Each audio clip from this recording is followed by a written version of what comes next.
Vous êtes toujours sur France 24, 19h30 à Paris, à la une de l'actualité. La Guyane en pleine grève générale, école fermée, annulation de vol, un mouvement social enflamme le département. Les grévistes exigent un plan d'urgence de l'éducation. Bernard Cazeneuve a annoncé l'envoi d'une délégation de ministres avant la fin de la semaine. En Allemagne, après des semaines de tensions diplomatiques entre Berlin et Ankara, les Turcs résidant dans le pays ont commencé à voter dans le cadre du référendum constitutionnel prévu le 16 avril en Turquie. Par ailleurs, Angela Merkel a salué la victoire encourageante, dit-elle, du Parti conservateur hier dans la Sarre. Un coup dur pour le SPD à quelques mois des législatives. Enfin, en Russie, l'opposant Alexei Navalny a été condamné à 15 jours de détention et à 20 000 roubles d'amende, soit 325 €. Une sanction au lendemain de vastes manifestations contre la corruption à Moscou et dans d'autres villes du pays. Plus d'un millier de personnes ont été arrêtées.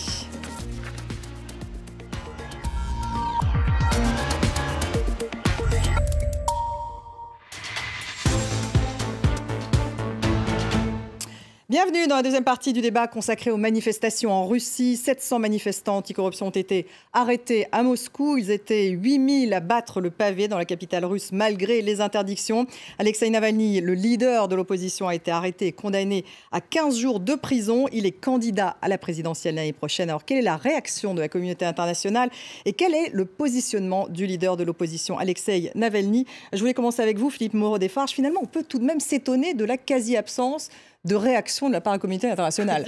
La communauté internationale, elle est déjà dans des situations très difficiles. Quand vous voyez tous les gouvernements occidentaux, ils sont en difficulté. En France, en Allemagne, en Angleterre, etc. Bon, il y a le gouvernement, il y a les États-Unis, le président Trump dont on sait les positions. Donc, il n'y aura pas de réaction de la communauté internationale. Vous le déplorez? Enfin, est-elle trop indulgente avec Vladimir Poutine? Je ne le déplore pas. Je vais vous dire une chose. Je crois que les processus de transformation d'une société sont d'abord l'affaire des gens du pays. C'est aux Russes à se transformer. Je crois que là, dans ces affaires-là, alors certes, il faut peut-être condamner des choses extrêmes, mais c'est aux Russes d'abord à se transformer. Et j'avoue que les réactions extérieures sont très limitées. Mais c'est vrai qu'aujourd'hui, l'Occident est tellement affaibli, et l'Occident s'est tellement pris les pieds dans le tapis avec sa politique russe, car la politique russe a été très contestable, que maintenant la communauté internationale, elle ne réagira pas. Véronica Dormand, faut-il finalement, au nom de la réelle politique, rester muet?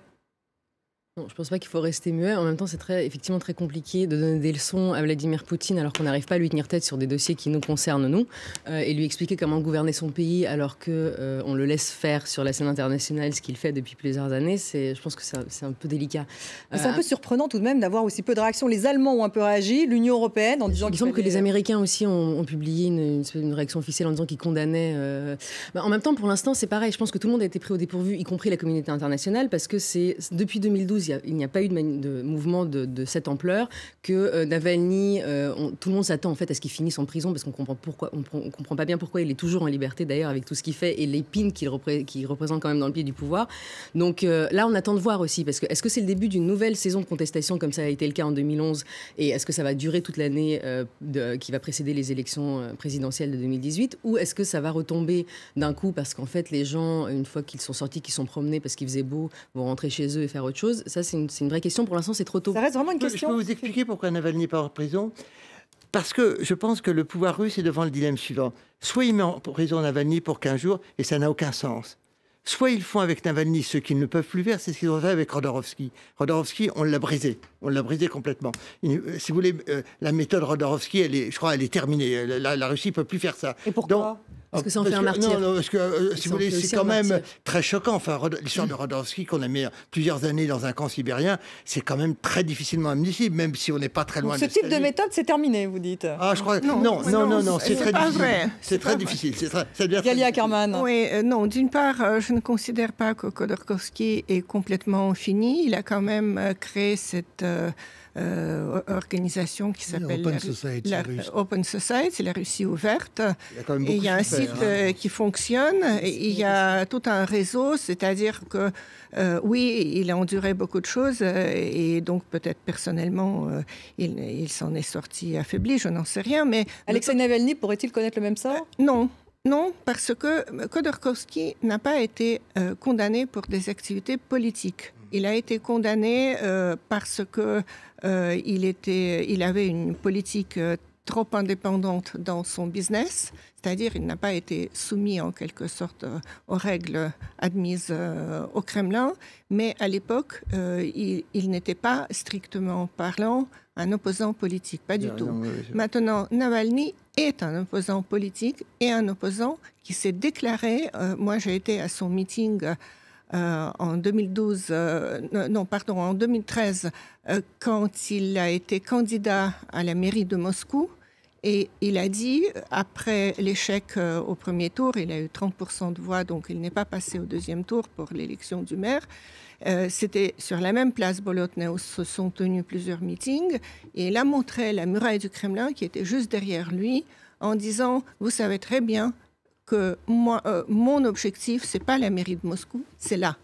Et donc, c'est justement, ça n'en fait pas une cible ça en fait une cible, mais en même temps, si on le met en prison, il se transforme aussitôt en martyr. Exactement. Et ça peut engendrer de vrais mouvements de protestation très forts. Et je crois que tout simplement, il ne sera pas admis à être candidat. De toute façon, il a été jugé, il a été condamné. Je crois qu'il n'a pas le droit de se représenté. Donc, il dit qu'il est candidat, mais je suis persuadée qu'il ne sera pas en lice pour 2018. C'est intéressant. Justement, on va revenir sur l'élection. Moi, je pense qu'il sera candidat. Il peut être candidat parce qu'il y a plusieurs scénarios. Justement, élection, donc l'année prochaine, dans un an, est-ce qu'il s'y prépare? Est-ce qu'il est véritablement sérieux quand il dit qu'il est candidat? Il s'y prépare très sérieusement. Il ouvre des QG dans plusieurs villes. Le film qu'il a fait, il se prépare. Mais surtout, le Kremlin. Non, le Kremlin qui décide. C'est le Kremlin qui décide qui participe et ne participe pas aux élections. Si Alexei Navalny, l'une des raisons pour laquelle il pourrait participer, c'est pour légitimer complètement ce scrutin en disant voilà, on a laissé l'opposition présenter son candidat. Ils sont allés voter, ils pouvaient l'élire, il n'a pas été élu, c'est Vladimir Poutine qui a gagné dans des élections justes où tout le monde pouvait s'exprimer. Ça peut faire partie en fait d'un des schémas qui arrangerait le Kremlin à ce moment-là. Et lui, pour l'instant, parce que pour l'instant, à chaque fois qu'il a été arrêté, jugé, condamné, à chaque fois, et ça s'est passé pour la mairie de Moscou, au dernier moment, il a été libéré pour pouvoir participer au municipal. C'est-à-dire qu'il était déjà condamné, il était déjà pratiquement en route pour la cellule, et ils l'ont laissé ressortir pour qu'il puisse quand même se présenter à la mairie de Moscou. Ils feront la même chose l'année prochaine? Est-ce qu'ils vont faire la même chose ou simplement changer un petit peu le... Il a fait un score qui n'est pas minable, en plus, à la municipalité, au municipal. Hein. Je pense que oui, il se présentera au présidentiel, et oui, je pense que ça légitimera effectivement le scrutin. Parce que les opposants, les vrais opposants, parce qu'on dit toujours Navalny c'est le numéro 1 de l'opposant. L'opposant numéro 1, c'est pas vrai. L'opposant numéro 1, c'est Zyuganov, c'est le communiste. Alors ça présente moins bien, tout le monde en a marre de Zyuganov. Non mais bien sûr, mais il n'empêche, c'est lui qui a le plus de voix. Et puis après, il arrive Zhirinovsky, qui lui aussi est le bouffon de la politique russe, mais il n'empêche que eux ont des voix. Il y a eu aux législatives, il y a eu 3 partis qu'on appellerait pro-américains, disons là-bas, et qui n'ont pas eu beaucoup de voix. Est-ce qu'on pourrait juste clarifier pour c'est très important. C'est pas parce que les élections étaient malhonnêtes. La malhonnêteté des élections législatives. Vraiment une clarification essentielle. À un autre niveau, c'est des gens qui arrivent à acheter des places pour être candidats. C'est un autre niveau. Véronique Darmon, au niveau du vote. Un petit précis de vocabulaire. En Russie, il y a ce qu'on appelle l'opposition dans le système, c'est-à-dire les autres partis qui sont admis à la Douma, donc le parti communiste, le parti de Zhirinovsky et le parti de Mironov, donc ces 3 partis qui sont 3 partis qui siègent effectivement à la Douma, mais qui votent toujours dans le même sens que Russie Unie. Ce n'est pas une véritable opposition, ce n'est juste pas le parti du pouvoir, c'est d'autres partis, mais qui votent exactement dans le même sens. Et quand on parle d'opposition, on parle de l'opposition hors système, c'est-à-dire les gens qui n'ont même pas accès à la course politique. Donc aujourd'hui, le seul vrai opposant, c'est Alexei Navalny. Oui. Navalny a été candidat au municipal. Il n'y a qu'un seul véritable opposant à Vladimir Poutine. Oui, vous savez, il sera candidat au présidentiel. Galia Ackerman. Voilà, moi je pense, bien sûr, j'espère me tromper, que Navalny ne sera pas candidat à la présidentielle. Alors qui d'autre? Je peux expliquer pourquoi. Allez-y. En 2013, il a été admis, en effet,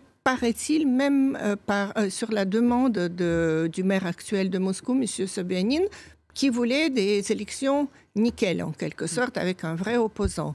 Mais justement, Navalny a obtenu 30% au premier tour. Et ça a montré qu'il a une vraie assise dans la population. Je ne sais pas si c'est dans la population générale ou la population moscovite, parce que ça se passait à Moscou. Mais je crois que pour l'élection présidentielle, il serait très préjudiciable pour M. Poutine si Navalny obtient un score qu'on peut appeler décent. C'est pas comme Zyuganov. Donc Vladimir Poutine a intérêt à ce qu'il ne soit pas candidat. Oui. Alexei. Oui. Navalny. Pas sûr. On ne sait pas. En fait, on ne sait pas.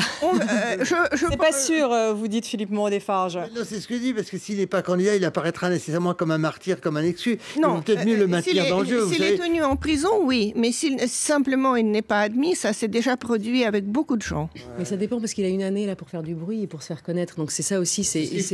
Non, mais il y a une dynamique aussi. C'est-à-dire qu'il est même quand il ouvre ses QG dans des villes régionales, on lui met des bâtons dans les roues, mais ça fait de la pub. Il a une stratégie de communication incroyable et extrêmement efficace, parce que même quand il ne peut pas faire ce qu'il veut faire, il arrive à en faire parler. Et comme son public, c'est des internautes, c'est des jeunes, c'est des gens hyper connectés. Il joue beaucoup là-dessus, en fait, les réseaux sociaux. Il joue que là-dessus, c'est son arme principale. Et c'est pour ça qu'il a décollé très vite, parce qu'il avait compris ça avant que le pouvoir, les autorités russes ne comprennent ça, qu'ils sont arrivés très en retard dans cette course-là. Philippe Moreau-Desfarges, il va aller jusqu'au bout, vous pensez? Ah oui, moi je pense qu'il va aller jusqu'au bout. Ou est-ce qu'on va l'empêcher d'aller jusqu'au bout? Non, la question qu'il faut se poser, c'est est-ce que ces hommes comme Poutine croient vraiment à ce que leur système puisse durer? C'est-à-dire cette espèce de ce qu'on appelle la démocrature, c'est-à-dire des systèmes dans lesquels il n'y a pas véritablement d'élection.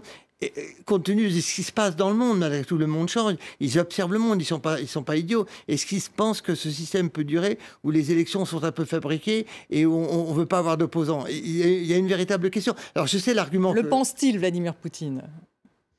Ce qu'il pense dans sa tête, on en sait rien. Je sais ce qu'il répondrait. Il dirait, vous savez, vos élections en Occident, elles sont aussi truquées que les nôtres. Je sais très bien ce qu'il répondrait.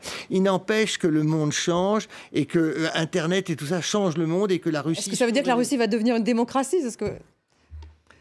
Ou pas? J'en sais rien. Je pense que la Russie deviendra... Enfin, ce que je veux dire, c'est que la Russie, si elle se développe économiquement, a besoin d'avoir une classe moyenne qui malgré tout commence à exister. Cette classe moyenne ne se contente pas d'avantages économiques. Cette classe moyenne, elle veut des droits politiques. Elle veut des droits sur l'écologie. Donc, ça changera. Prenez un exemple. Les Russes, à un moment donné, voudront débattre beaucoup plus vigoureusement des questions écologiques. Ça fait pas 10 ans qu'on dit ça, Philippe Moreau-Desfarges, même plus, il y a 20 ans. On peut se tromper 10 fois et avoir raison la 11e fois. Vous savez, en histoire, tout est long. Tout est long en histoire. Le débat qu'il y a en Russie, c'est le même qu'on a chez nous. Hein. C'est entre souveraineté et globalisme. Oui, et il y a des partisans de la globalisation en Russie, notamment les oligarques et notamment tout un tas de gens qui sont liés plus ou qui sont plus intéressés par un capitalisme financier. Et puis il y a une autre partie qui est plus attachée à un capitalisme industriel, à des investissements et à un territoire. Mais pour l'instant, ils ont la majorité de la soutien de la population. Mais ça ne veut pas dire que ça ne va pas basculer. Mais Galia Ackerman, le débat, il est là. Hein. Est-ce qu'il n'y a pas tout de même un renfermement de la Russie autour de Vladimir Poutine, avec plus de propagande, avec plus ou même de répression, moins de liberté depuis quelques années? Il y a très certainement moins de liberté. Il y a plus. On parle d'ouverture, mais enfin. Plus d'arrestations, plus de procès avec toutes sortes d'accusations, mais qui, in fine, relèvent pour la plupart d'une persécution politique. Il y a un contrôle plus dur sur Internet. Il y a des gens qui ont été arrêtés et ont été coupés de la prison ferme juste pour des reposts d'informations sur Facebook. Mais en même temps, il y a quand même une sorte de résistance sourde, parce qu'on parle toujours qu'il y a près de 80% qui sont pour Vladimir Poutine.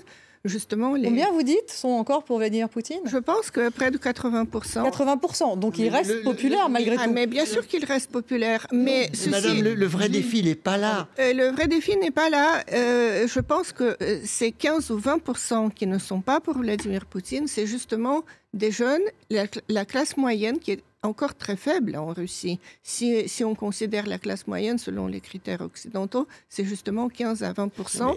Mais ces gens, et y compris des jeunes éduqués, il y a quand même une nouvelle génération qui est en train de devenir active. Le vrai problème, c'est le développement économique de la Russie. La Russie de Poutine ne décolle pas. Et ça, c'est un problème pour Poutine. Alors, est-ce un problème pour Poutine ou un moyen, au contraire, de ne pas développer cette classe moyenne qui aspirerait à d'autres libertés? Et c'est vrai que le décollage de la Russie, malgré tout, créera des tensions énormes que vous avez vous-même évoquées. Parce que les oligarques qui sont pour la globalisation, ils n'ont pas envie d'une Russie fermée. Mais comme vous dites, Philippe Moreau-Desfarges, il n'y a pas de décollage de la Russie, et ça fait un moment qu'on en parle, Véronica Dormand. Il n'y a pas eu d'investissement de la part de Poutine depuis 20 ans. Il n'y a pas assez d'investissement, et c'est un des gros problèmes de la Russie. On ne peut pas dire qu'il n'y a pas de décollage. Enfin, la Russie, les Russes n'ont jamais vécu aussi bien que ces 15 dernières années. Alors ça dépend où en Russie. Sauf que Véronica Dormand, je vous donne la parole parce que c'est quand même... Chaque année, il y a 3 stations de métro qui ouvrent.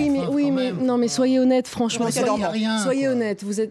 J'ai vécu en Russie pendant 7 ans, j'ai de la famille russe, je sais comment fonctionne le système aussi de l'intérieur. Il y a un système de santé qui est en train de partir en ruine parce qu'en fait les réformes, même s'il y a des réformes, c'est pas vrai qu'ils n'essaient pas de réformer, sauf que les réformes sont faites n'importe comment, elles sont pas toujours faites de manière intelligente. Il y a une corruption énorme là aussi. Ils vivent tout de même sur la rente pétrolière et gazière depuis des années. Il y a des fonds qui sont détournés dans tous les sens. C'est un pays qui est censé être un pays développé. C'est un pays développé où il y a encore des gens qui meurent de faim, où il y a encore 20 millions de personnes qui vivent sous le seuil de pauvreté, où il y a encore des hôpitaux dans lesquels les gens doivent venir avec leurs pansements et leurs couches parce qu'il n'y a pas assez de matériel simplement de base. On ne parle même pas de machines sophistiquées ou de médicaments chers. Il y a des orphelinats où on abandonne des enfants handicapés parce qu'on ne sait pas quoi en faire parce que le système n'est pas adapté à eux.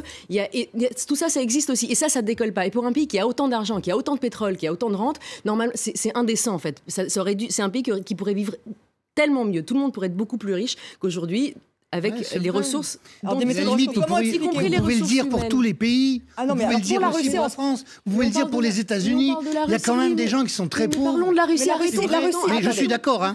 Dimitri de Kochko, la Russie est très riche. Enfin, c'est peut-être. Elle est très riche en ressources. Elle est très grande. Elle est très riche en ressources. Il y a eu très peu d'investissements depuis 20 ans dans une économie plus diversifiée. Mais il n'y en a pas eu assez. Il n'y en a pas eu assez. Et elle venait de très très loin. Et les années 80 et 90 ont été des années relativement désastreuses au niveau des infrastructures. Ils ont pas mal rattrapé certains retards, mais il y en a d'autres qu'ils n'ont pas rattrapés. Et effectivement, il manque d'investissement, ils souffrent de la corruption, des détournements de fonds sur les grands travaux, etc. Bien sûr, mais on ne peut pas dire que c'est un pays stagnant, c'est pas vrai. Il suffit, quand vous y allez, vous voyez bien que le pays a énormément progressé ces 15 dernières années. Enfin, regardez même l'aéroport. C'est surtout quand vous allez à Moscou, oui, Moscou a beaucoup progressé, mais allez un peu dans les provinces, voyez un peu la désertification de la campagne, vous aurez quand même une image un peu différente. Philippe Moreau-Desfarges, pourquoi est-ce que Vladimir Poutine est-il toujours aussi populaire? Vous parlez tout de même de 80% de la population. Je crois qu'il y a 2 raisons. Je pense qu'il y a un héritage assez lourd. Puis il y a la carte nationaliste. Vous voyez, les Russes sont très fiers. Et c'est vrai que la politique occidentale... Donc il serait le seul à incarner cette fierté? Pour le moment, il l'incarne incontestablement. Il a une forme de charisme, il a une forme de personnalité. Et puis c'est vrai qu'il en a joué très bien et que l'Occident a fait beaucoup de bêtises. Quelle est la principale bêtise de l'Occident? D'avoir donné la Russie, d'humilier la Russie. Là aussi, il fallait que l'Occident soit plus subtil. La Russie, elle est ce qu'elle est. Moi, je vais être clair, la Russie a un complexe d'infériorité parce qu'elle a raté beaucoup de ses décollages. Il fallait comprendre ça et ne pas vouloir imposer brutalement les idées occidentales, l'extension de l'OTAN. Donc il y a une responsabilité de l'Occident, mais elle date des années 90. L'extension de l'OTAN est sans doute le pire. Oui, dans les années 90. L'exemple type est dans l'expansion de l'OTAN. Oui, c'est sans doute le pire. Véronica Dormand. Il y a une chose qu'on oublie souvent de mentionner aussi, c'est au niveau de ces statistiques, parce que ces 86%, en fait, pour être exact, sont très impressionnants. Mais il y a plusieurs choses. Il y a d'une part, effectivement, qu'il n'y a pas de choix en Russie. Il n'y a qu'un seul personnage politique depuis des années, avec un seul visage. On y a cru un peu au moment de Dmitri Medvedev. Une seule personne qui incarne réellement le pouvoir. Et on demande à des Russes, quand on fait un sondage, en plus, quand on demande à quelqu'un ça dépend comment les questions sont posées, qui vous voyez au pouvoir, en fait, ils n'ont pas d'autre visage en tête parce que simplement, il n'y a pas d'autre visage dans le paysage politique. Donc Alexei Navalny n'est pas un opposant crédible face à Poutine. Ça reste dépend. Tout de même. Et ensuite, il y a autre chose, c'est que beaucoup de Russes en fait, les gens répondent aussi souvent ce qu'on veut entendre. Et si on parle aux gens vraiment, que ce soit en région ou à Moscou ou à des riches, des pauvres, enfin n'importe où, en fait, il y a des tas de gens qui l'aiment pas particulièrement. C'est pas une histoire d'amour. C'est pas le petit père des peuples. C'est pas. C'est plus.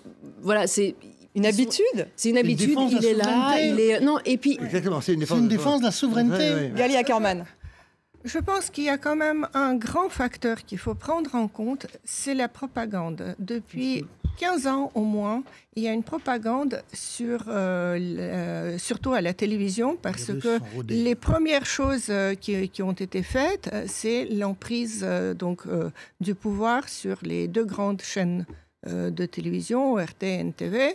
Et depuis, ce contrôle est systématiquement renforcé, de sorte que nous assistons à une sorte de lavage de cerveau permanent. Qui s'est donc accentué. Qui s'accentue et qui s'accentuera encore avec, par exemple, l'ouverture, là, c'est à destination de Russes d'étrangers et de Français, avec l'ouverture de Russia Today en français. C'est pas gentil, c'est pas honnête vis-à-vis des Russes. Les Russes sont quand même les Russes ont des mécanismes de défense. Non, je vais vous donner un autre exemple. La propagande, c'est un mécanisme de défense? Non.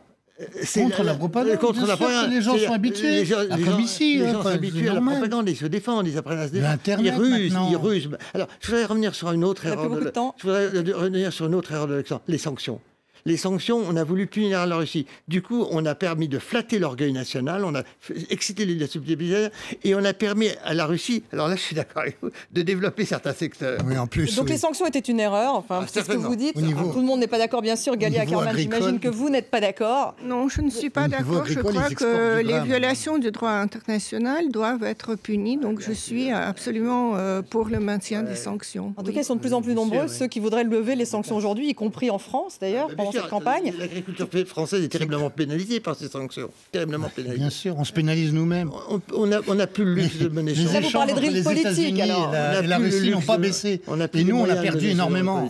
Véronica Dormand, il faudrait peut-être le dernier mot. Les sanctions, simplement, sont inefficaces parce qu'elles sont pas. S'il fallait introduire des sanctions, c'était pas celle-là et c'est pas comme ça. Il fallait toucher réellement les gens qui comptaient. Il fallait, dans ce cas-là, toucher réellement l'entourage de Poutine et touche par les banques. Le faire différemment.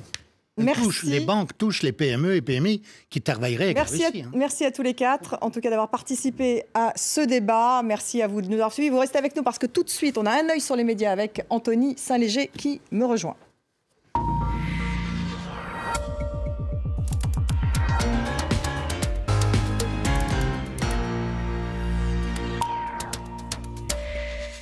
Vous enchaînez bien sûr, Anthony, avec Alexei Navalny, bien sûr, mais c'est les réseaux sociaux dont on va parler, qui sont essentiels d'ailleurs dans ce qui s'est passé depuis hier. Oui, Alexei Navalny qui a utilisé les réseaux sociaux, qui est très partisan de ce réseau, notamment Twitter. Il y a des choses dans la vie pour lesquelles cela vaut la peine d'être arrêté, tweetait-il aujourd'hui, en cause donc l'organisation des rassemblements d'hier, anti-corruption, jugés illégaux. Et pour couvrir ces manifestations, il y avait par exemple ce journaliste du Guardian qui a été détenu pendant 5h30. Il explique dans son article, et bien justement, pour lui, c'est le traitement des manifestants pacifiques qui l'a choqué. Il a publié par exemple cette photo où on le voit là à gauche dans un des fourgons de la police.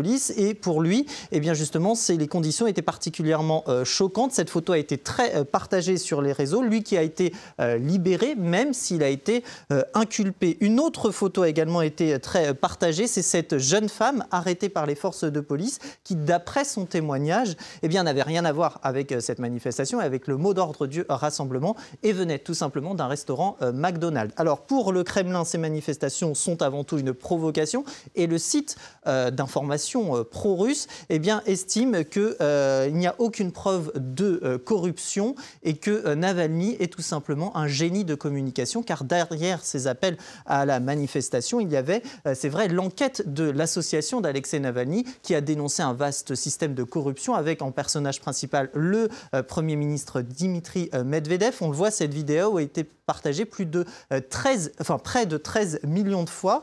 C'est vrai que la lutte contre la corruption, c'est un cheval de bataille d'Alexei Navalny. Et d'ailleurs, lui qui est candidat à la présidentielle 2018, la semaine dernière, il a inauguré un local de campagne et figurez-vous qu'il a été attaqué par un inconnu. On lui a aspergé du liquide vert. Alors, il a d'abord cru que c'était une attaque à l'acide, donc il rigolait beaucoup moins, puisqu'il a ressenti une sensation de brûlure. C'est ce qu'il explique sur son compte Facebook. Mais après, il s'en est amusé sur Twitter avec ce selfie, rappelant que ce liquide était au final un antiseptique vendu en Russie et que sans cette histoire, son déplacement aurait finalement pas été couvert. Il tweetait donc « Merci à l'entremise de Poutine, le Kremlin est derrière moi ». La compagnie aérienne, on passe tout autre sujet, hein, Anthony. C'est United qui souffle sous le feu des critiques après avoir refusé l'embarquement à plusieurs jeunes filles sur un vol Denver-Minneapolis. Oui, et la raison, c'est parce qu'elles portaient des leggings, hein, ces pantalons moulants. Alors 3 ont pu embarquer puisqu'elles se sont changées, mais 2 ont dû rester à terre. C'est une scène qui a été tweetée en direct par Shannon Watts, qui est une militante pour le contrôle des armes à feu. Alors elle décrit la scène en se posant la question, le lycra est-il interdit? La première publication a été partagée plus de 6000 fois. Elle précise ensuite que l'une des 2 filles restées à terre n'a que 10 ans et se pose la question et même ajoute que United est donc en train de réglementer la tenue des femmes. De quoi provoquer du coup de nombreuses turbulences hein, sur les réseaux sociaux, c'est le cas de le dire, avec toutes les réponses qu'a dû faire la compagnie aérienne. On en voit un petit peu des exemples, mais la compagnie argue qu'elle est dans son droit.